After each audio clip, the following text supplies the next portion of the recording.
Hi everybody, and welcome to my 5th video on this camera. And in this video we're going to be looking at movies. Everything in this video has to do with the movie function of this camera. Before we talk about how to do it, let's take a look at some sample videos I've taken with this camera.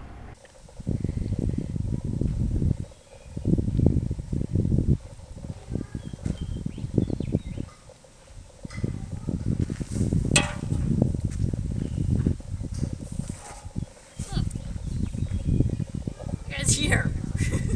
Not bad. You got it.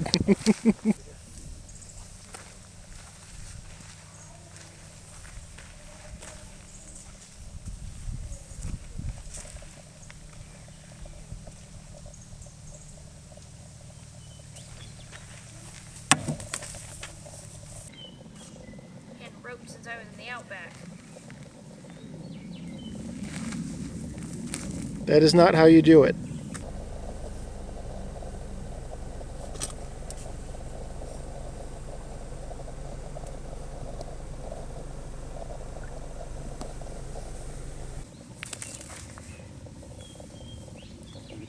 If you need to step a few steps closer. You trying to tell me that I suck? No, you just came up a little bit short.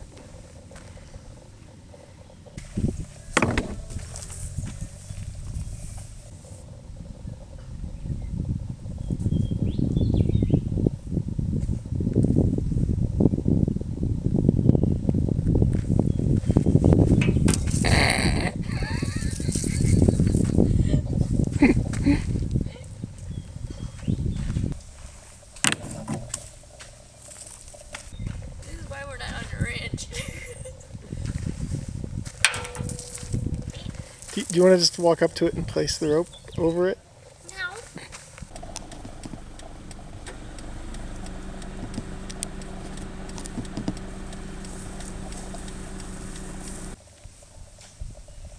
Gonna rub its ears for good luck. Is that what he takes? Apparently, yes.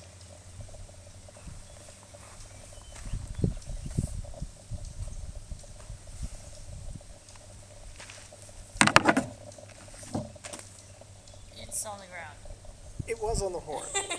Doesn't count. Look, it's a plastic horn. In real life, that bull would have been like, and then I would have had it.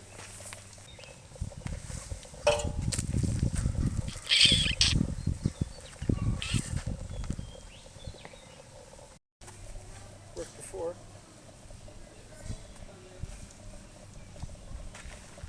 There you go.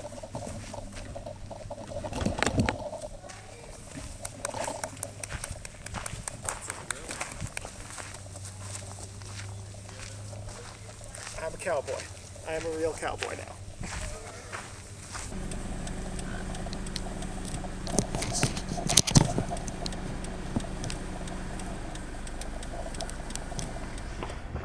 So now that you've seen a little bit about what this camera can do, let's take a look at how to make it do that. So the first thing to do to access video mode is to switch it into video mode by switching your still video selector dial from still to video. For basic recording of video,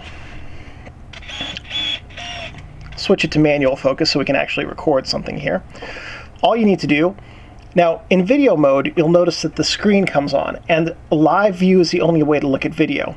The mirror flips up and you cannot use the optical viewfinder in video. So in video mode, all you have to do to start taking a video is press the shutter release, and you can see it's now counting up. And that's going to count up to let you know how long your video is. And you can see it's now counting up. And that's going to count up to let you know how long your video is. This camera can take, I believe it's 25 minutes of video in a single take. As you get close to the limit, the numbers will turn from white to yellow. So let's take a look at the display. Let me put the cap back on here so that the display stands out a little bit more. And we'll talk about what everything that you're looking at right now is telling you. Up here in the top left, the movie icon that says M is for manual movie mode, meaning that I'm myself setting the shutter speed down here. The shutter speed is 1/30th of a second, the aperture at f6.3, the ISO at 400. Next to the manual mode, it says record. It's flashing record to let me know that it's recording. Microphone is set to auto so that it's going to automatically determine the best audio input level. My white balance is auto white balance.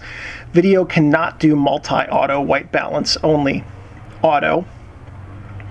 My color finishing looks like reversal film, but that icon next to it tells you what color finishing setting you have. That's my meter mode. That is center weighted, and I cannot change it during video. And I'm testing that because there are some things that we can change during video, and we'll see those in a minute. The hand with the off says that shake reduction is off. That's my battery power. And then because I have the level, the viewfinder level turned on, those are blinking here and here, letting me know that the camera's way off of level. We saw the number counting up for how long the video is, which SD card I'm recording to. My light meter letting me know I'm way underexposed, or conversely, way overexposed. Then here we have the shutter speed, aperture, and ISO. Now we can control some things. You can see the aperture is changing as I adjust the aperture dial. So that has real-world effects on the video. Same thing with the shutter. I can increase the shutter speed up to 1/8000th. Now it's still only taking 30 frames per second, but it's taking 38,000 of a second frames per second. That's what that's telling you. Also, you can change the ISO mid-video, which is pretty darn useful.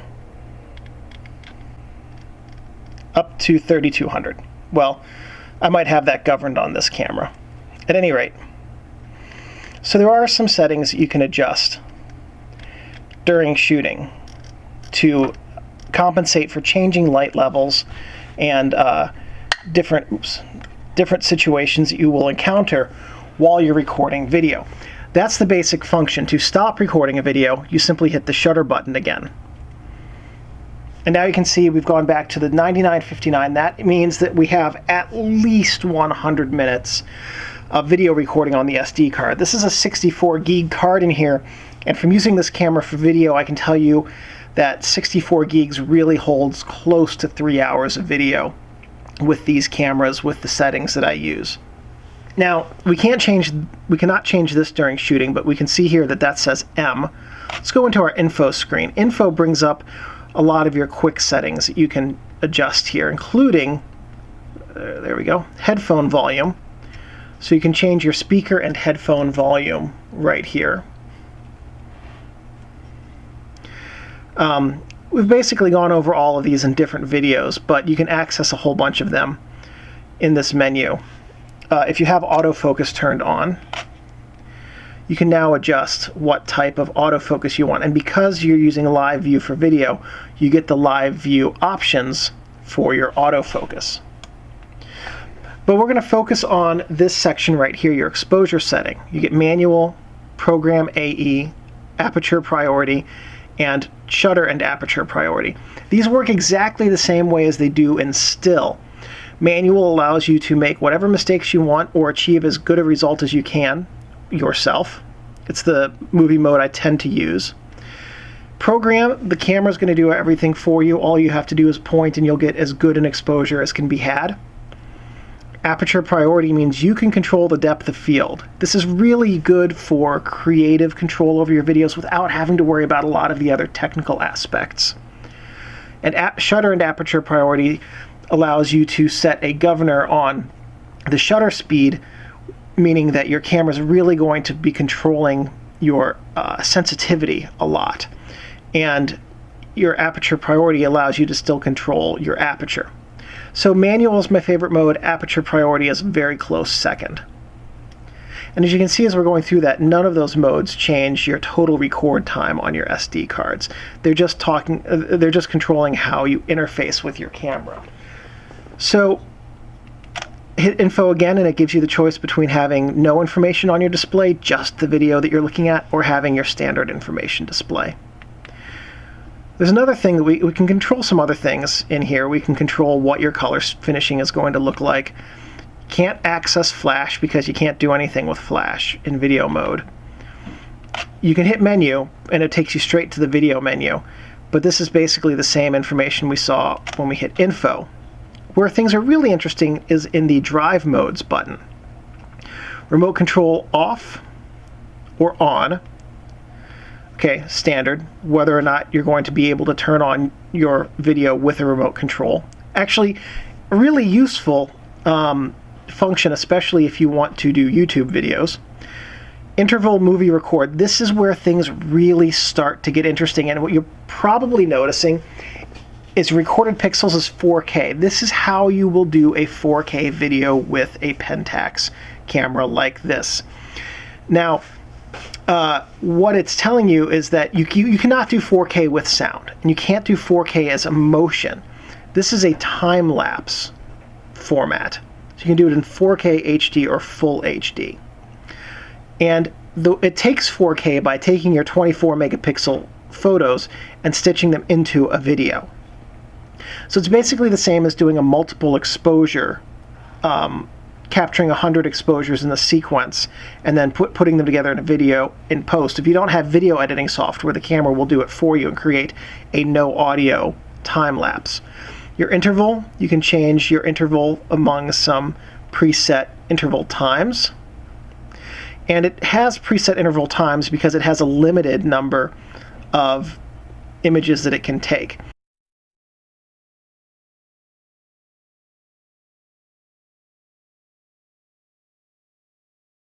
Every 2 seconds you can take 4K video for 17 minutes at your interval, and what that means is that that's 30 frames per second.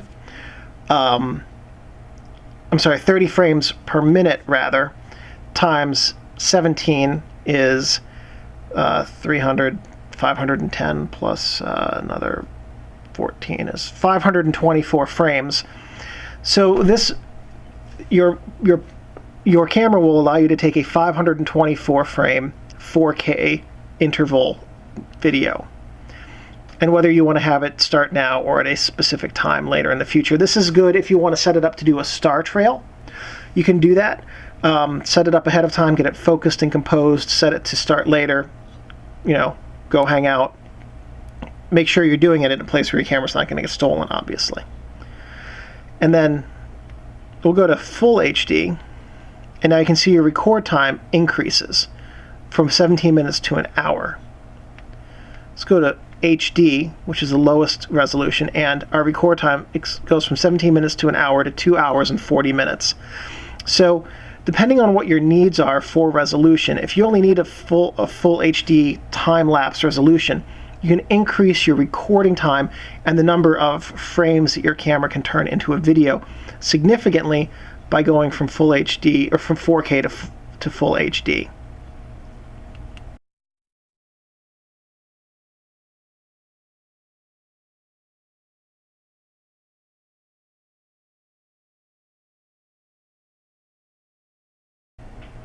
So that's it. That is the shooting modes for movies. That's how to take a movie, that's sample movies, that's everything about movies with this camera explained. If this video was helpful, please give me a thumbs up. That lets me know I'm on the right track. If you have questions or comments about this video, please leave them below. If you have suggestions for future videos, please let me know in the comments section, and I'm always happy to hear your suggestions. In fact, a lot of my videos have evolved from your suggestions. If you'd like to subscribe, you can do that and subscribe to find out when I have more photography-related videos. If you've taken videos with this camera and you're an amateur photographer and you'd like to share a link to that video, whether it's here on YouTube or your own website or elsewhere, by all means, feel free to do that in the comments section. And one last thing before we go. Thank you guys for watching, and take great videos.